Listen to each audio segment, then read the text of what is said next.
Let's take it back to 1956 and 1957 to observe the original formation of the Buffett Partnership Limited, founded by Warren Buffett, which was a vehicle that he used to accumulate much of the wealth that he's went on to achieve, charging typical fees of 2 and 25 and allowing him to initially take an activist role in terms of his investments in companies like Dempster Mill, in which he installed his own management team to add more operational efficiency.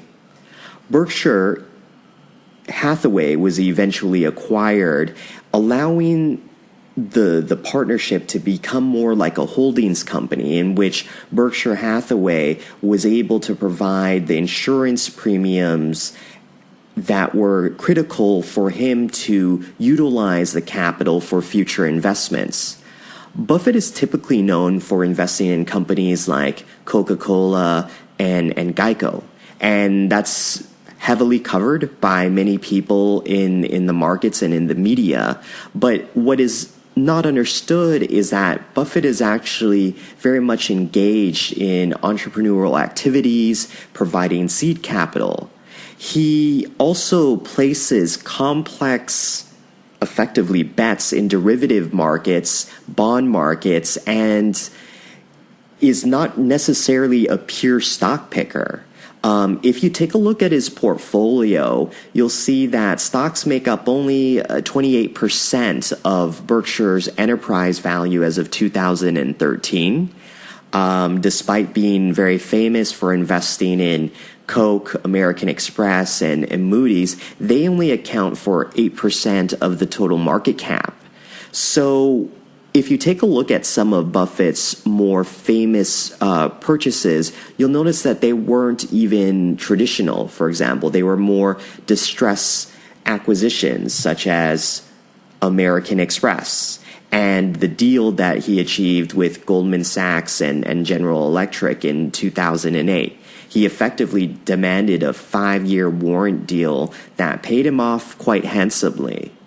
So sometimes when you're thinking about Warren Buffett and his long-term value plays, you need to take a look and understand what is happening in terms of the entity that he has created for himself and the way that he has operated in investing and speculating in some sense on market positions.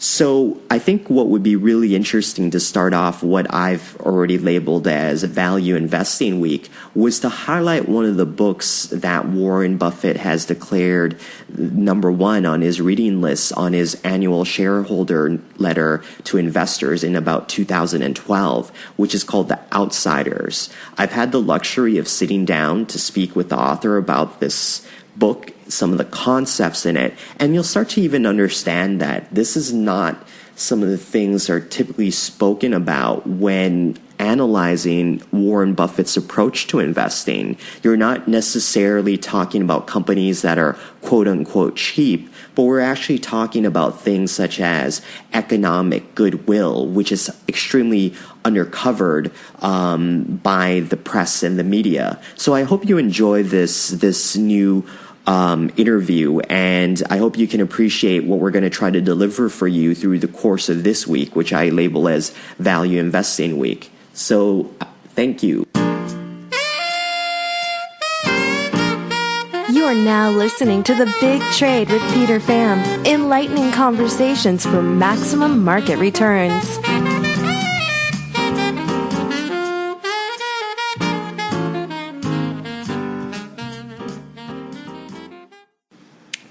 I'm here with Will. Will, why don't you introduce yourself to the audience? Thanks, Peter. My name is Will Thorndike. I'm a private equity investor by profession, and I'm the author of a recent book called The Outsiders, which looks at eight CEOs with exceptional records and tries to look at patterns across their actions. Will, you're kind of downplaying this book because actually it's number one on Warren Buffett's recommended reading list in 2012. Could you give us a little bit more of a synopsis on what you looked at in terms of these CEOs? Sure. Yeah. So, Peter, I think the best analogy for the book is duplicate bridge. Do you play bridge?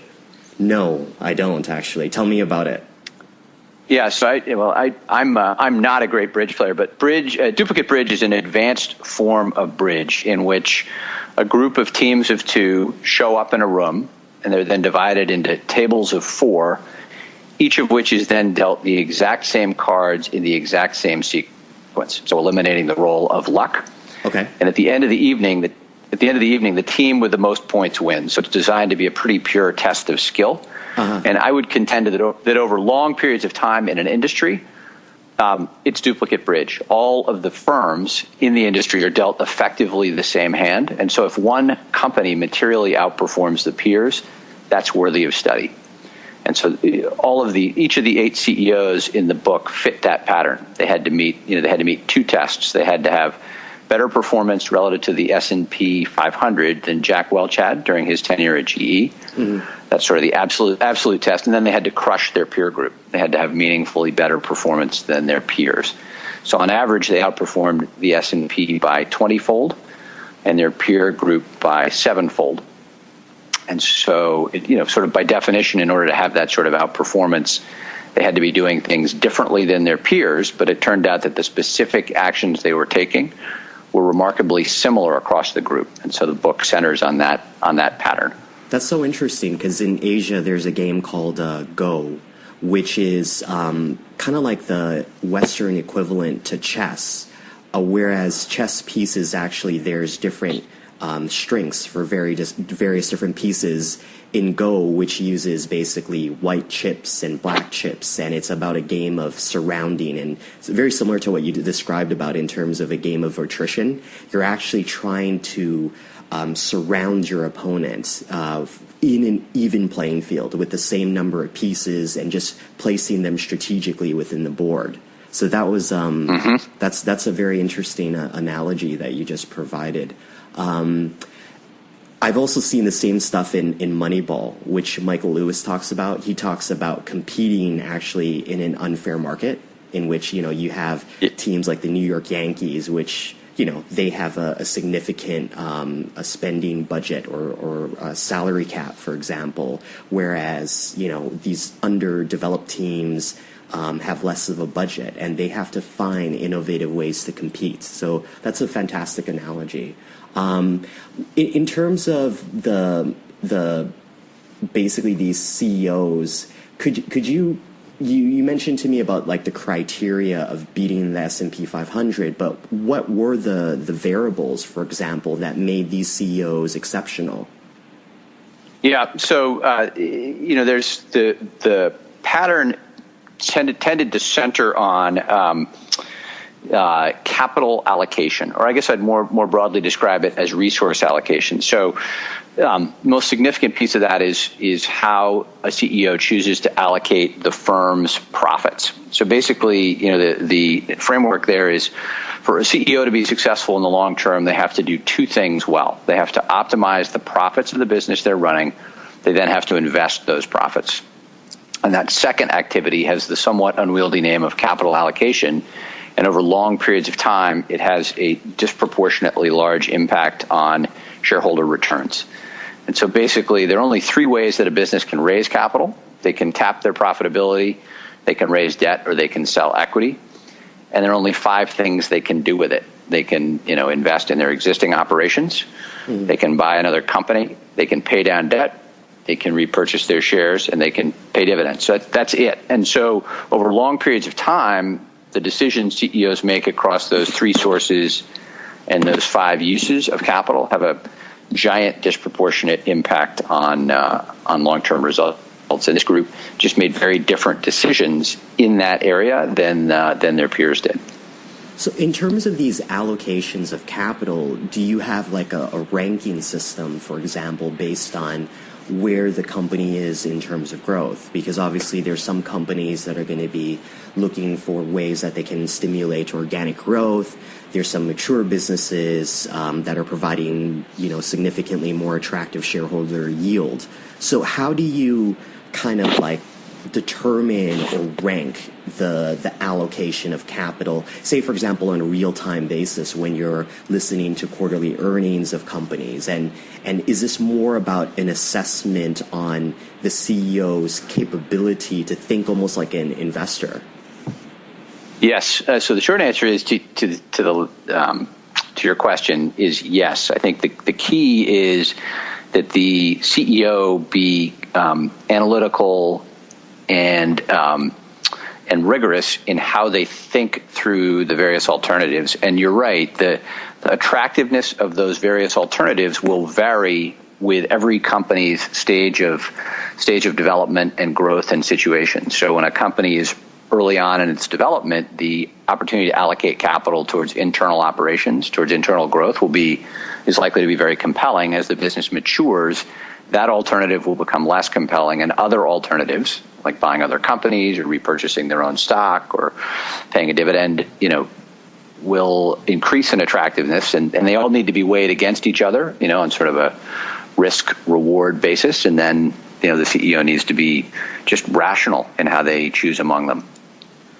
Based on your study, would you argue that there are different suitable CEOs for a particular company at different phases of the company as well? Or have you found examples where, say, an individual took a startup, was able to grow the business, go into public markets, and successfully maneuver the company throughout the whole history of that company?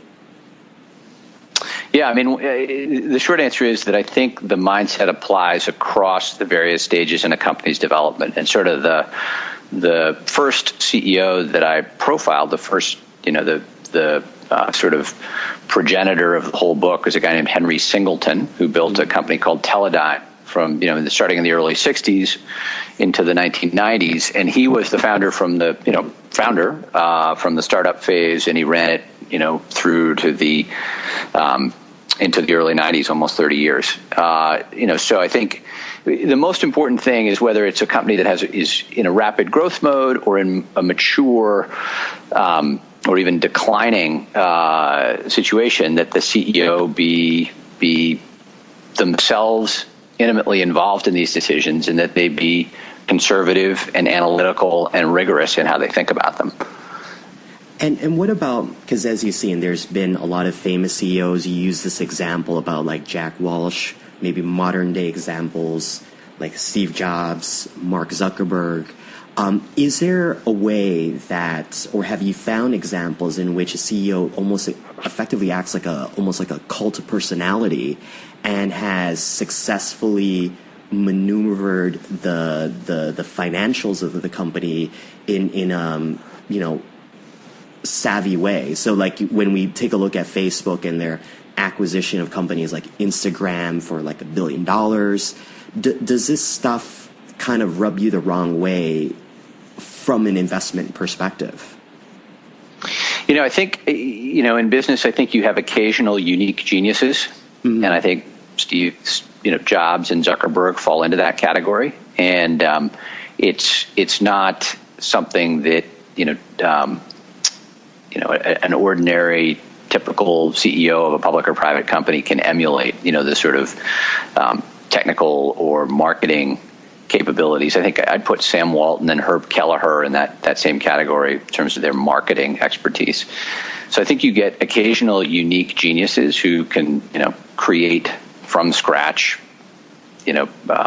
large businesses. And I think that's it's just a different situation than most businesses face. And I think, if you look at the capital allocation decisions that those CEOs end up making as their companies mature, if you look at the acquisitions that that Facebook is looking at now, I think now they need to be applying these principles, and often those principles and that mindset are very different than the expertise on the technical and marketing side that built the businesses. So I think it's very hard for technology companies often to make that transition.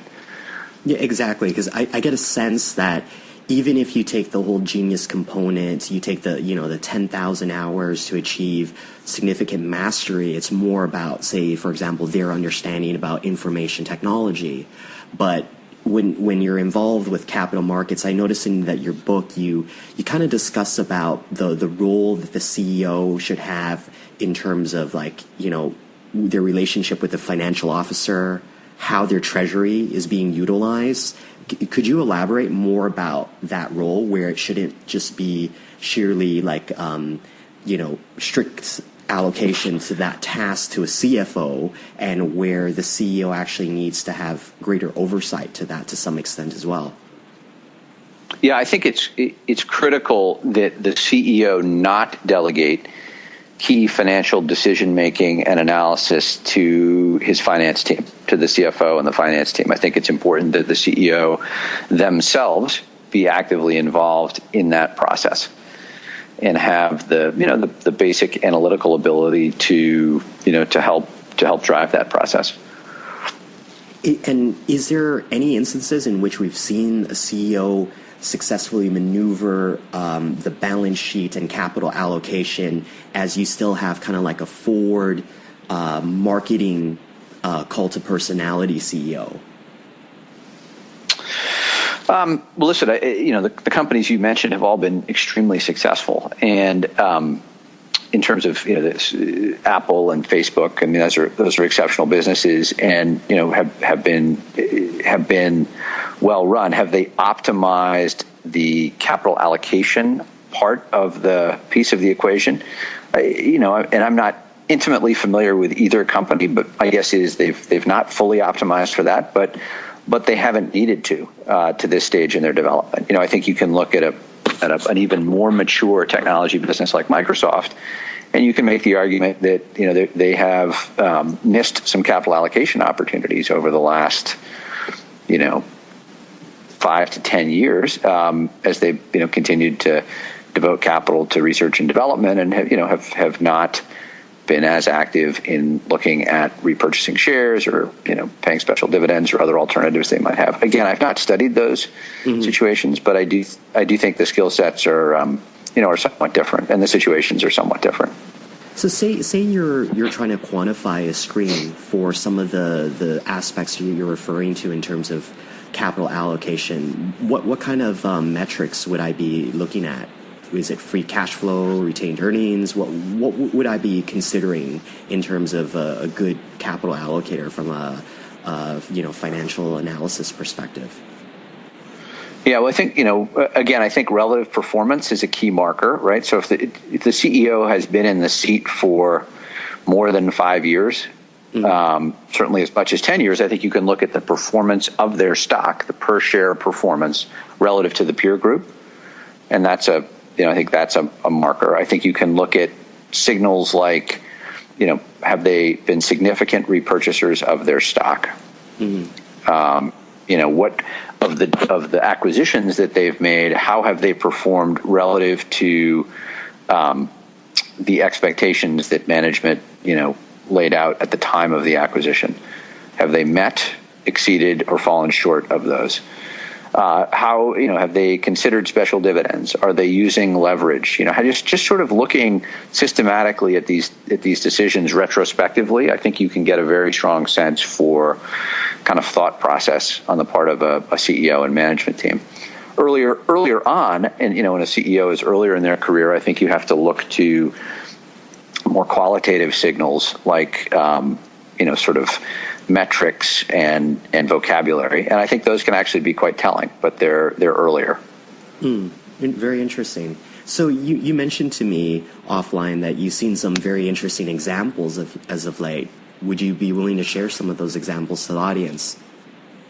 Yeah, no, I think there are a number of companies that are pursuing this sort of approach, these principles currently, public companies, and a list of those would include a company called TransDigm, which is a remarkable business in the aviation components industry.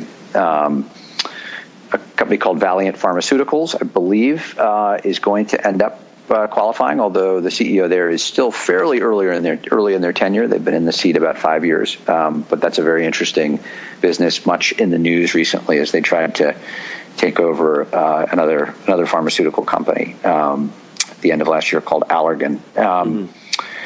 And then, I think if you look at what the Rails brothers have done at Danaher and more recently at Colfax, there's among the large energy companies, Exxon's record in this area is just extraordinary over a long period of time.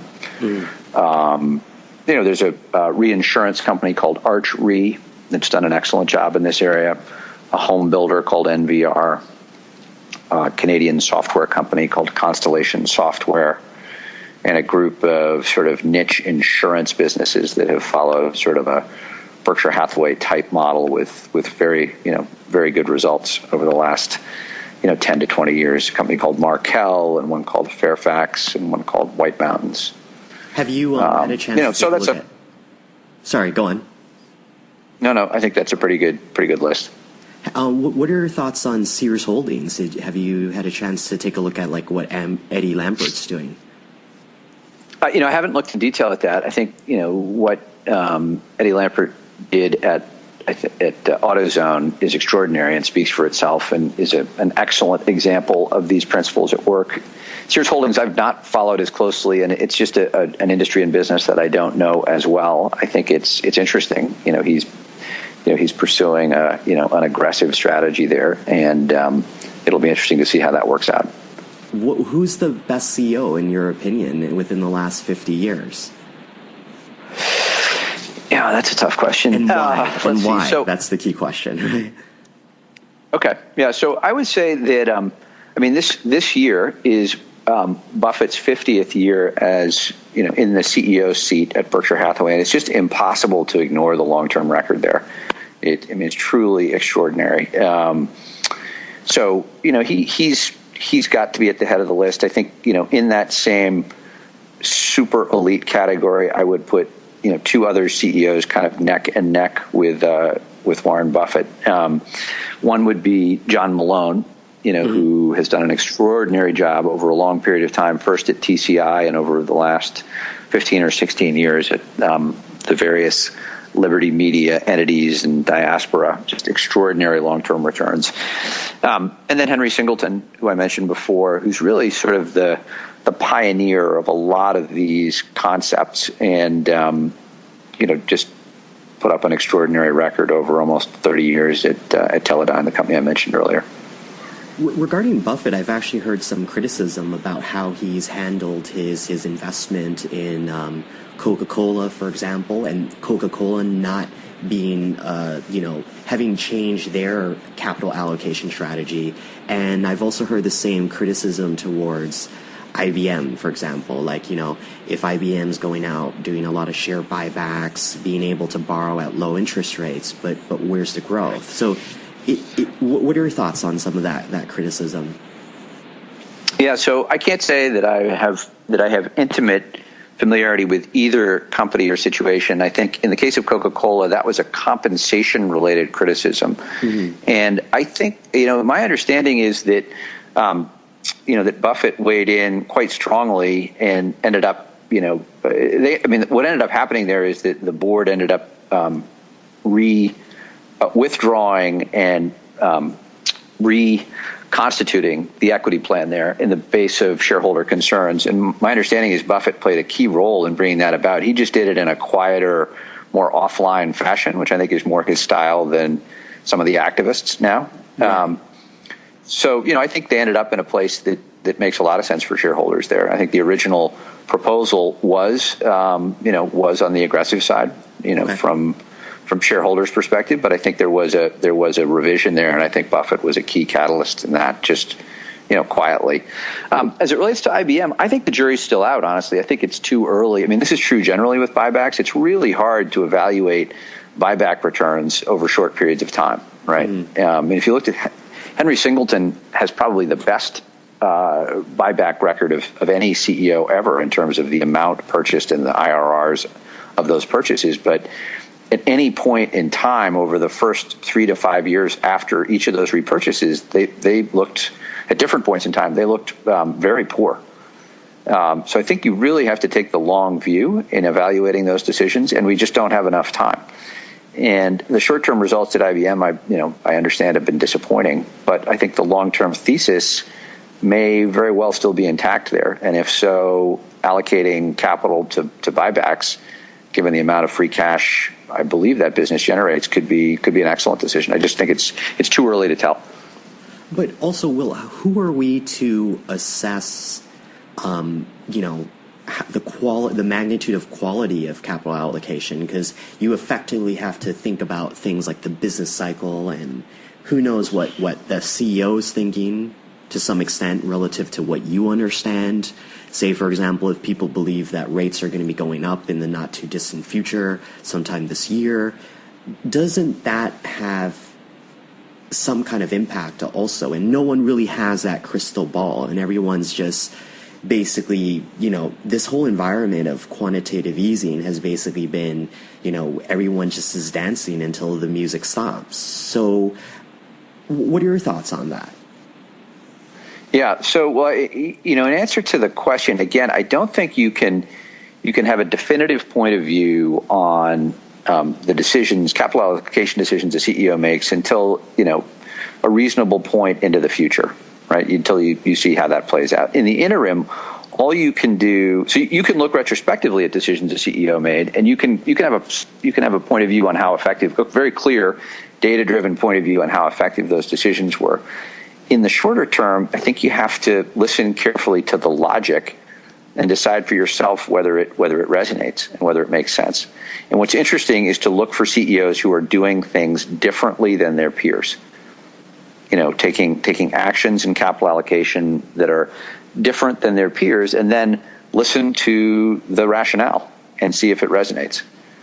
And occasionally you're going to find situations where a CEO is doing something very different than the peer group. And it might be in the area of buybacks, it might be in the area of acquisitions, it might be in the use of leverage, it might be in dividends, and then understand if the way they're describing that makes sense, and then evaluate over time how that plays out relative to their projections and expectations. So you mentioned that you also do private equity as well. Is there any difference to assessing outsider CEOs in the private equity space relative to publicly listed companies? Yeah, it's a good question. So in private equity, the situation is fundamentally different in one important way, which is that typically in private equity, the investor, in my firm and in our case, controls the company. Mm-hmm. And so if the investor in that case isn't happy with the capital allocation decisions, they can replace the CEO. Right, so there isn't. It's just a different dynamic than exists in public companies. Now, that being said, capital allocation is critical, and the private equity investor tends to be much more involved in those decisions than public market investors typically are, since the partners at the firm are typically on the board, often controlling the board. So there's a closer link there. There's less of an agency risk, so to speak. That being said, it remains a critical component of value creation for private equity firms as it is for publicly traded companies.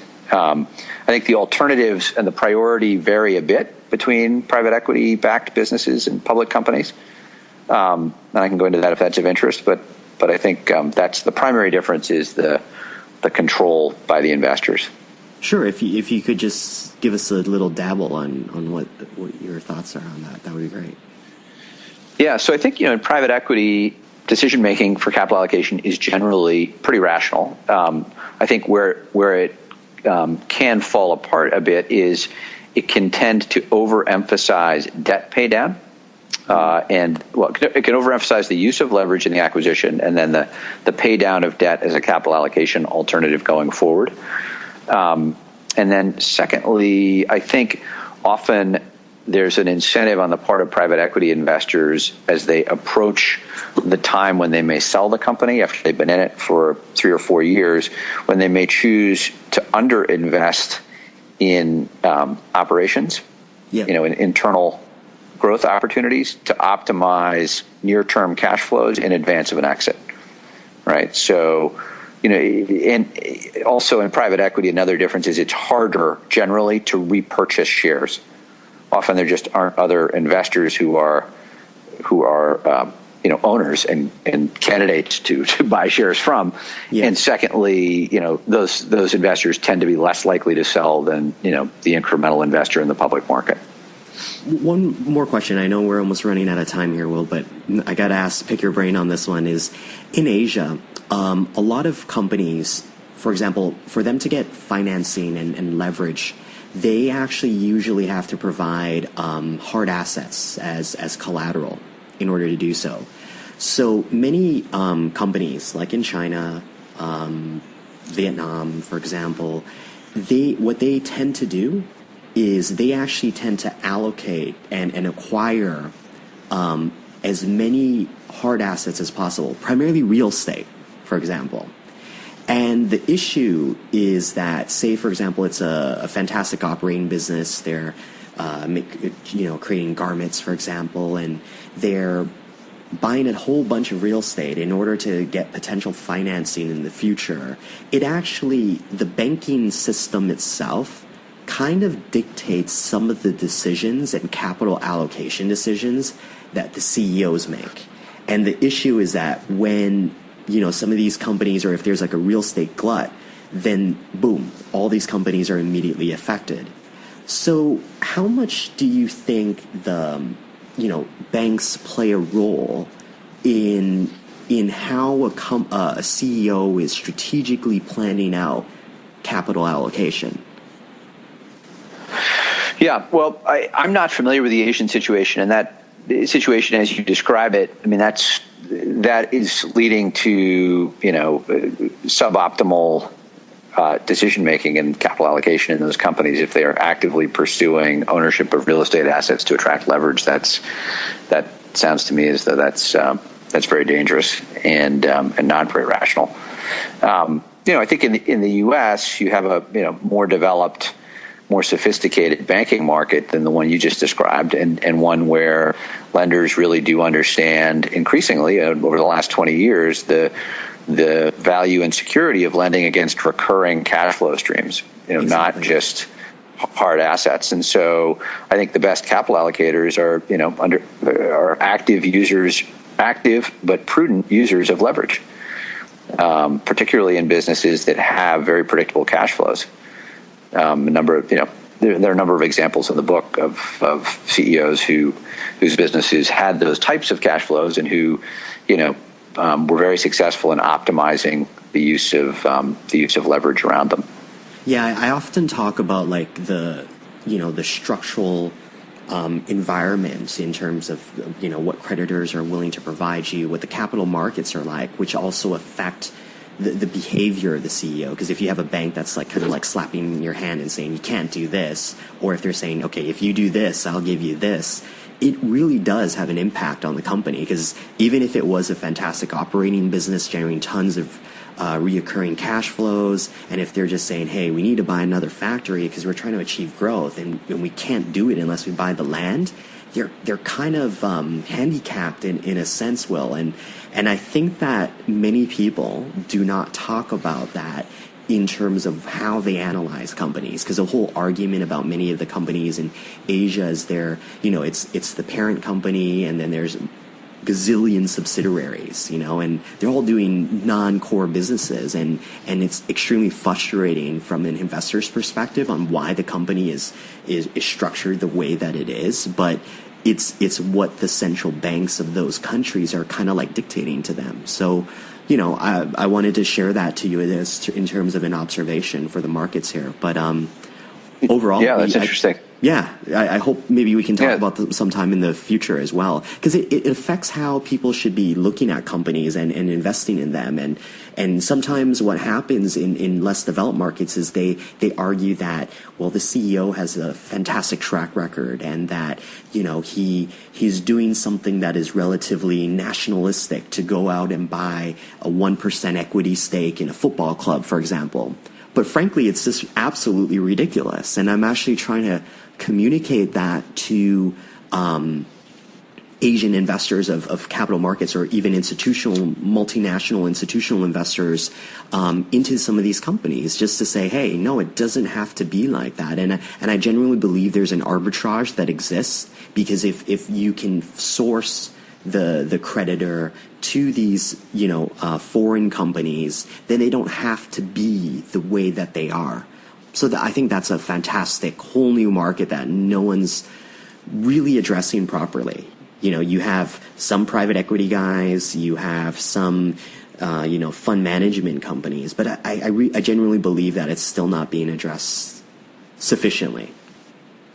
Yeah, I think that's right. I think you want a CEO who is going to look rationally at the capital markets and take advantage of dislocations and opportunities. So if debt is cheap and compelling and attractive, they'd look to take advantage of that. And if equity is similarly cheap, maybe they look at that, or if they have an opportunity to repurchase. You want someone who's rational and opportunistic, right. and flexible. Sometimes it's hard though, Will, with like the states as well playing a big role. If you look at a company like Gazprom, you'll say, well, they have their dividends is attractive, their valuation is attractive, but who's the CEO? Is it Vladimir Putin, or is it the actual CEO of the company in a situation? No, that's right. That's right. Every case is different. And Gazprom is a very complicated, scary situation. Yeah. Well, thank you, Will, for your time. I'm hopefully sometime later in this year we can come back and take a review on how some of these CEOs that you mentioned are doing. Thank you, Peter. Take care. Take care. Bye. We hope you enjoyed this mastermind session. If you'd like to contact Peter Pham or Phoenix Capital, please email info@phx-cap.com.